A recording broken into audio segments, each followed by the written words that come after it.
Welcome to another edition of the Everlast Power video series.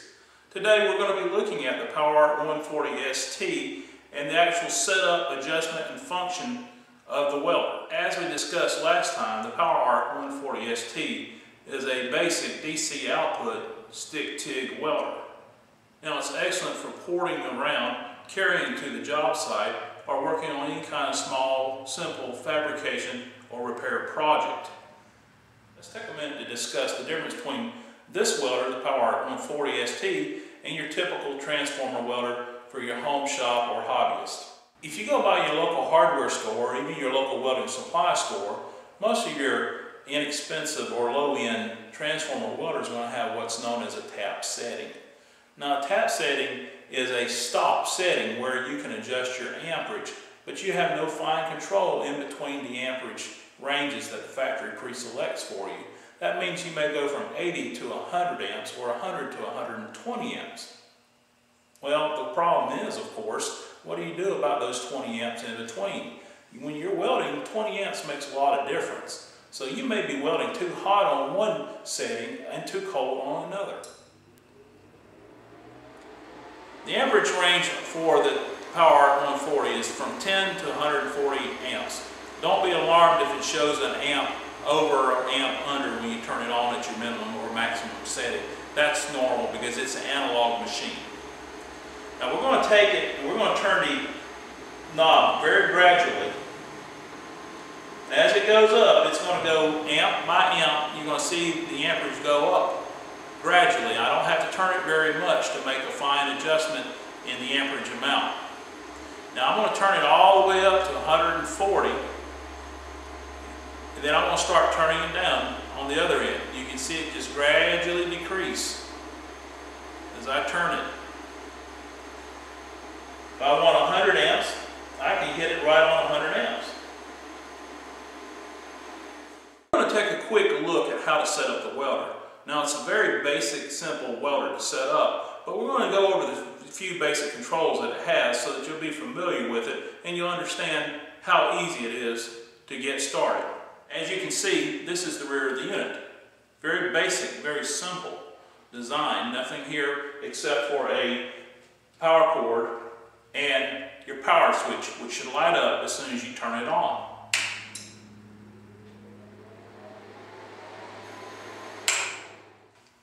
By now, you've already figured out this is the front panel of the welder.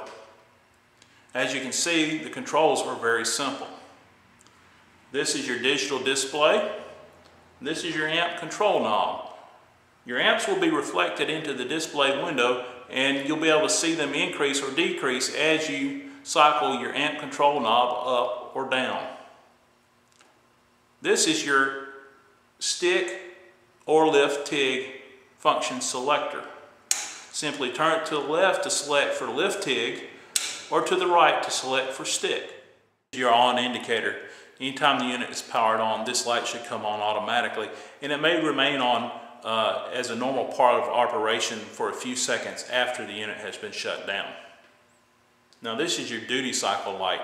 That means if you've ever exceeded your duty cycle, this light should come on and the unit should stop welding. Now the unit will not shut down completely, but the arc will stop and output will cease. If you have an overcurrent situation, this light should come on as well.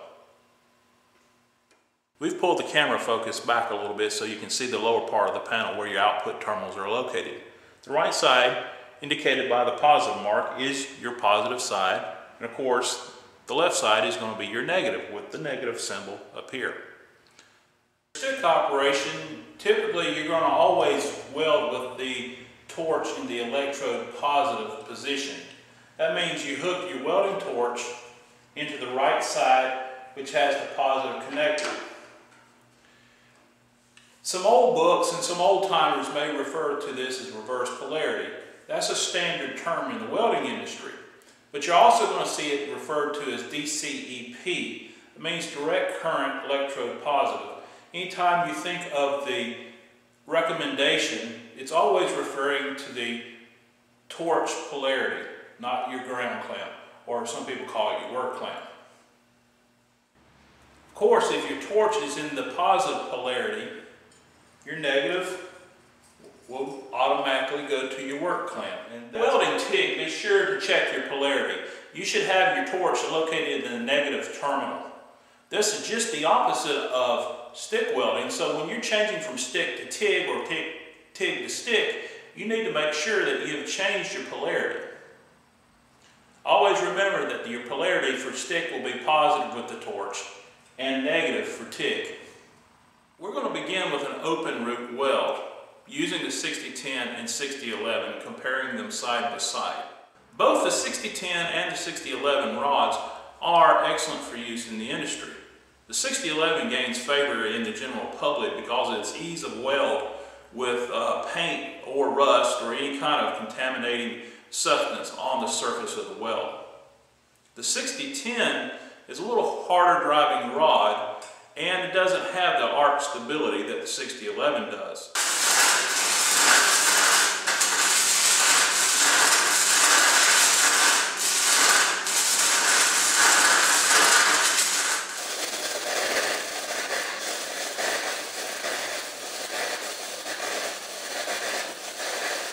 Completed the 6010 part of the pass. Now, it wasn't real stable and the arc was hard to get started, but we did manage it.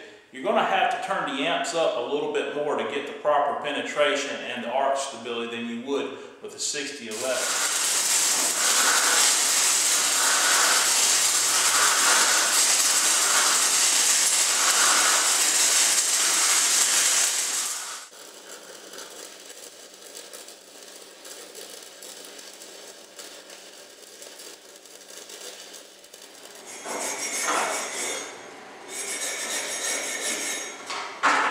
Completed the 6011 pass.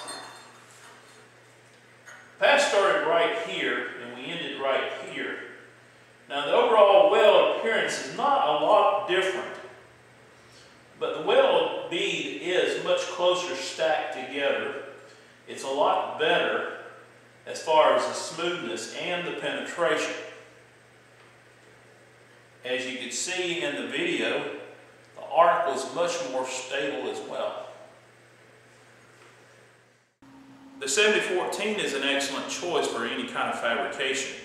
Now, this is not the rod that you typically find in the field on a pipeline or whatever, but in a general repair shop or in a small fab shop, you're going to find this rod quite frequently. And it's going to do an excellent job for making quality, sound welds.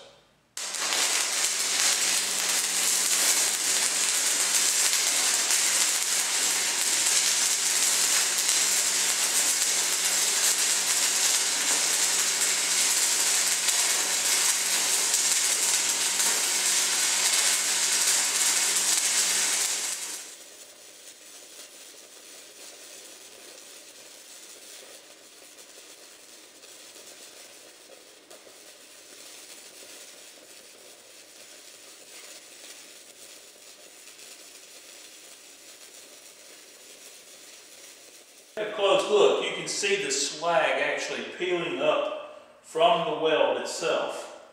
And when we remove it, it'll come off fairly easy with just a couple of taps and a little bit of wire brushing. You should make the weld very smooth and clean.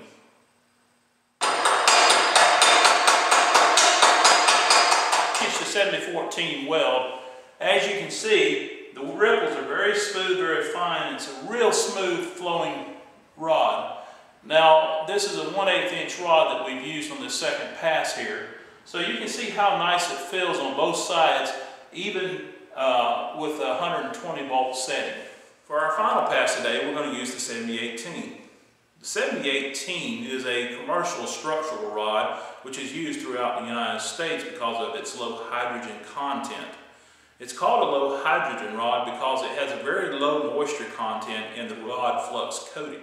If you're going to use a 7018 properly, you're going to have a rod oven to keep the 7018 in an elevated temperature.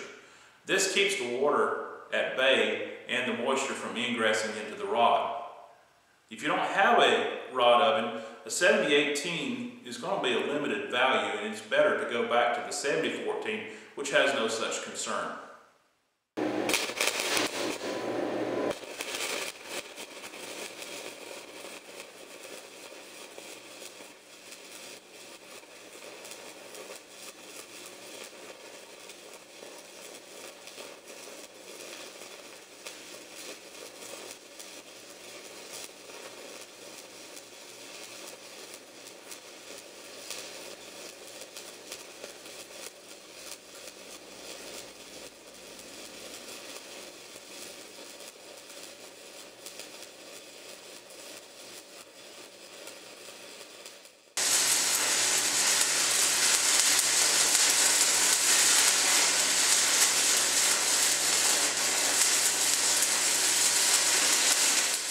7018 1/8 inch rod pass on 120 volts. As you can see, it's a very smooth weld. The slag release is easy. There's plenty of power in the machine on 120 volts to use a 1/8 inch 7018 rod. The arc starts pretty good. I won't say it starts as good as our PowerArc 200 series, but it starts very well. And I don't have a problem with the way this welder starts on 7018 on 120 volt input. For the final section today, we're going to be looking at the PowerArc's TIG capability. The PowerArc 140 has a lift TIG function. This is different from high frequency function by the fact that you actually have to make contact with metal to start the arc. Lift TIG is not the same as scratch start. We're going to do a few sample starts, and you're going to see the fact that it's not that hard, but it does take a little practice. After a little practice, you'll be able to start the arc nearly every time the first try.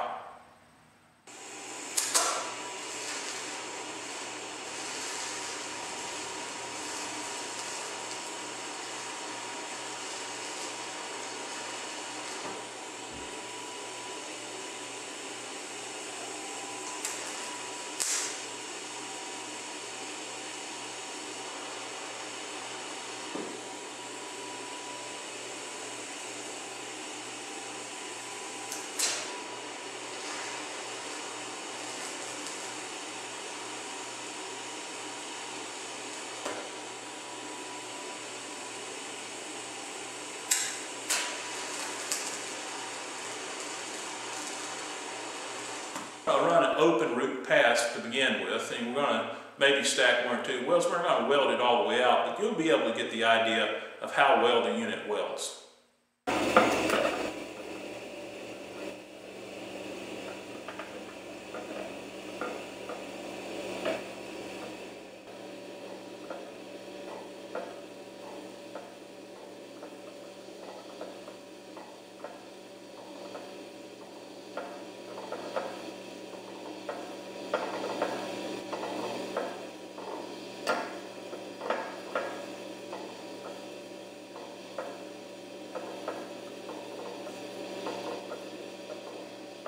Pull in as close as I can for this shot. This is the first TIG open root pass. As you can see, it's very fine, very smooth. As you probably can see, the arc is fairly stable. Now, this works is just as good as any other kind of inverter welder I've used for welding TIG on DC. It's very stable. It's a smooth running TIG.